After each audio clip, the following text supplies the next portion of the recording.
Olá pessoal, muita paz, namastê, muita luz a todos. É com alegria que nós estamos aqui nessa nossa transmissão ao vivo, desse seminário especial que nós vamos conversar hoje com vocês sobre a grande intervenção extraterrestre. E eu vou mostrar para vocês hoje que essa intervenção ela já começou e já começou faz tempo. Só que os extraterrestres têm uma maneira muito sutil de ir promovendo a mudança, de transformando a humanidade. Tá? Aos poucos. Então, é importante que você tome consciência, que todos nós tomamos consciência de que forma, de que maneira inteligente os extraterrestres, eles atuam em nossas vidas. Eles atuam aqui no planeta Terra, controlando toda a experiência humana na superfície desse planeta. Uma das coisas importantes que nós vamos compreender nesse nosso bate-papo de hoje é, primeiro, os extraterrestres não estão chegando aqui agora. Tá? 2, eles estão no controle de todo o projeto Terra, de toda a experiência planetária, de toda a vivência humana nesse mundo, desde que esse planeta é planeta, desde que as primeiras formas de vidas biológicas foram implantadas nesse mundo. Olha, todas as formas de vida, elas foram implantadas nesse mundo.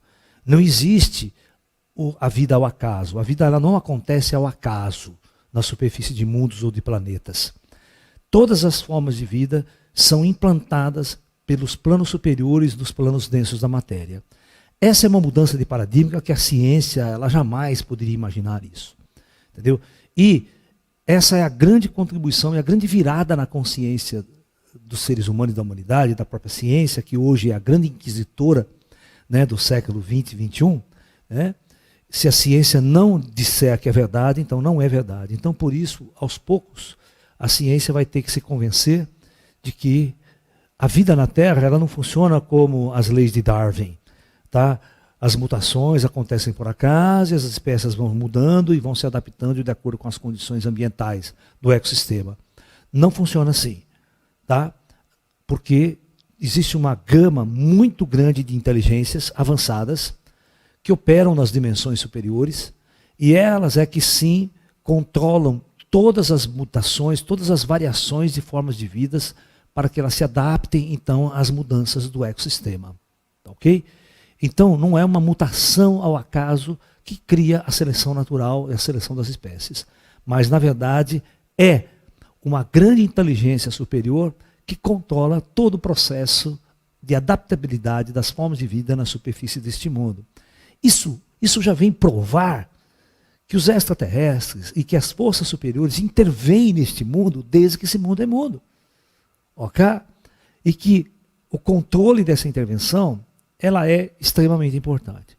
Olha, o Arthur Clarke, no seu famoso romance de ficção científica, 2001, Uma Odisseia no Espaço, ele, quem assistiu o clássico, né, dirigir, depois foi feito o filme disso daí, e o filme foi dirigido pelo famoso Stanley Kubrick, né, um dos maiores diretores de Hollywood. Um filme fantástico, mostrando exatamente isso. E como que o Arthur Clarke faz isso no filme? Ele é muito inteligente. O filme começa com o homem primitivo, com os macacos mesmo, com os macacos primitivos, lá na Terra, naquela época antiga, os macacos não usando nenhum instrumento, nada, simplesmente fazendo macaquice. Tá? Vivendo com tribos de macacos. Aí, o que o Arthur Clarke faz? O Arthur Clarke coloca no filme um monolito. Veja bem, então, há praticamente milhares de anos atrás, na história da Terra, na época pré-histórica do planeta, só tinha macaco, não tinha ser humano nenhum, né? Ele coloca no meio desses macacos um objeto desse tipo aqui. Com umas inscrições todas sofisticadas, extraterrestres. E uma tribo de macaco, e esse objeto começa a emitir um som. Começa a emitir uma transmissão que os macacos põem a mão na cabeça, assim, dá aquela coisa forte. Tá? Eu vou usar esse tema para discutir uma questão no final. Que os escritores já sacaram como as forças superiores intervêm na nossa civilização. E esse som prodigioso, bom, aí para o som. Os macacos voltam à sua vida normal, certo? A sociedade, e o monolito fica lá. Aí o que acontece? De repente vai acontecer uma disputa tribal entre os macacos lá, e um macaco da tribo, ele pega um osso. Eles estão brigando uma tribo com a outra, de repente um macaco pega um osso. Ele pega um osso, um fêmur de animal, e simplesmente ele começa a bater no outro macaco. Ele começa a bater. Aí ele percebe que dá uma porrada, o macaco cai desmaiado. Ele pega, ele dá uma porrada, cai o outro desmaiado. Ele percebe que pela primeira vez na vida, olha só, o macaco começa a utilizar um instrumento.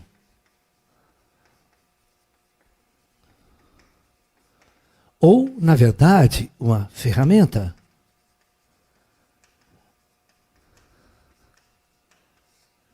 Uma ferramenta. E quando o macaco começa a usar uma ferramenta, ele está usando a sua inteligência. E aí é o primeiro passo da tecnologia. É o primeiro passo de uma transformação do planeta. E a resposta é: quem fez o macaco dar esse salto evolutivo na consciência dele e poder começar a usar ferramentas? Inclusive, o macaco, depois da batalha, ele pega o osso, ele começa a bater porque inclusive tem um lugar onde ele achou o osso, tem muitos crânios de macaco mortos, sabe? Caveiras de macaco, ele começa a bater. Ele começa a quebrar a cabeça do outro macaco, das caveiras, sabe? Ele começa a bater.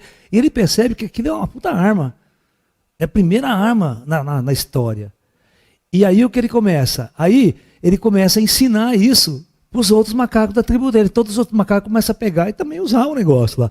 Pô, aí ninguém vencia a tribo dele, né? A tribo dele ia lutar com a outra tribo que era de mão vazia, só tomava porrada e eles venciam, eles ficaram mais fortes. Porque pela primeira vez usaram inteligência. E o fator que fez essa mudança, uma intervenção, ok? Extraterrestre. O monolito simbolizando essa intervenção inteligente. Aí o filme vai mostrar o seguinte, presta atenção que eu vou falar para você. Chega uma hora na tribo do macaco, que o macaco está com esse instrumento na mão, viu, Carlão? Você se lembra da cena ou não? Você lembra, Paty? Ou nunca assistiu o filme? Puta que pariu, hein? Eu falo isso mesmo em nome feio, porque eu não assisti 2001 Odisseia no Espaço, que é um dos maiores clássicos de ficção científica. Para assistir Harry Potter, depois assistir o o Games of Thrones, é foda, como diz o Madre Superior. Bom, então, né? Deixa eu explicar. Então, a cena principal, depois que os macacos fizeram todo esse lance e começaram a usar a ferramenta, o Stanley Kubrick faz essa filmagem com o macaco, ele pega o osso e joga para o alto. Uma cena ele faz assim, ele joga o osso para o alto, esse osso vai virando no espaço, virando, e se transforma, olha só, numa estação espacial em órbita da Terra. Ou seja, o filme dá um salto da pré-história do planeta até a nossa civilização atual, hoje avançada, viajando para o espaço. Tá ok? Então vocês perceberam que ele dá um salto evolucional e ele... aí é o que acontece, Patrícia, para você entender a coisa. Nos tempos modernos, o homem já explorava o espaço, tinha naves muito sofisticadas, tinha base em torno da Terra muito sofisticada, tinha base na Lua, o ser humano tinha base na Lua, os astronautas tinham uma tecnologia avançada já, desse salto que deu. Aí, sabe o que acontece? Acontece uma descoberta sofisticadíssima pelos cientistas terrestres na Lua. Vai uma equipe de cientistas sofisticados, presta atenção, porque eles encontraram na Lua um objeto de natureza extraterrestre. E qual é o objeto que eles encontraram na Lua de natureza extraterrestre? O mesmo monolito de milhares de anos atrás para a história dos macacos. E aí, os caras abrem tudo, tem toda uma tecnologia, iluminação em volta, tudo é um monolito lá. Certo? Aí essa equipe de cientistas chega, né, para estudar o monolito, tudo. De repente, novamente, Carlão, acontece isso. O monolito na Lua começa a vibrar. Começa a sair um som muito forte, esquisito. E todos os astronautas que estão aqui, os cientistas, recebem esse som forte e tal. Aí, simplesmente o filme dá um outro salto. E aí parece uma nave espacial gigantesca indo para Júpiter. Explorar Júpiter. Ok? E qual não é o grande espanto que este monolito começa a enviar o ser humano? Ele vai aparecer lá na órbita de Júpiter também. E essa nave sofisticadíssima, aí tem um computador fantástico, que é o HAL, que a pessoa conversa com ele, que é uma inteligência artificial, que controla toda a nave. Aí o HAL fica louco, fica maluco, começa a matar os tripulantes. E o filme vai terminar de uma maneira que quando eles... Então, cada vez que o ser humano encontra um monolito, cada vez que ele encontra um monolito, a humanidade dá um salto quântico evolucional. Vocês estão entendendo o que eu quero dizer? E quando eles encontram o monolito em Júpiter, o astronauta, ele vai dar um salto evolucional tão grande que ele vai descobrir a alma dele, que ele vai descobrir o espírito, a transcendência espiritual dele. É isso que o Arthur Clarke coloca.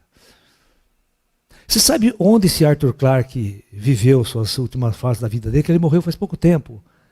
Ele, no Sri Lanka, na Índia. Tá?